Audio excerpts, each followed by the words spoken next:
যুক্তরাষ্ট্রের নিউ ইয়র্কে একটি বহুতল অফিস ভবনে বন্দুকধারীর হামলায় পুলিশ কর্মকর্তা সহ ৫ জন নিহত হয়েছেন।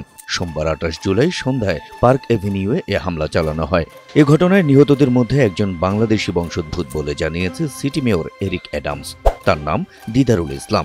তিনি ৩ বছরেরও বেশি সময় ধরে নিউ ইয়র্ক পুলিশ বিভাগে কর্মরত ছিলেন। নিউ ইয়র্ক পুলিশ বিভাগ সোমবার গুলিতে নিহত পুলিশ কর্মকর্তা দিদারুল ইসলামের ছবি প্রকাশ করেছে। নিউ ইয়র্কের কর্মকর্তারা জানিয়েছেন, দিদারুল ইসলাম ২ সন্তানের বাবা ছিলেন এবং তার স্ত্রী তৃতীয় সন্তানের জন্য গর্ভবতী ছিলেন। সামাজিক যোগাযোগ মাধ্যম এক্সে এক পোস্টে নিউ ইয়র্ক পুলিশ বিভাগ বলেছে, দিদারুল ইসলাম আমাদের বিভাগের সেরা প্রতিনিধিত্ব করেছেন। তিনি যখন নিউ ইয়র্কবাসীদের রক্ষা করছিলেন তখনই তার জীবন মর্মান্তিকভাবে থেমে গেল। এই অপূরণীয় দুঃখের সময় আমরা প্রার্থনায় একত্রিত। আমরা চিরকাল তার স্মৃতিকে সম্মান জানাবো।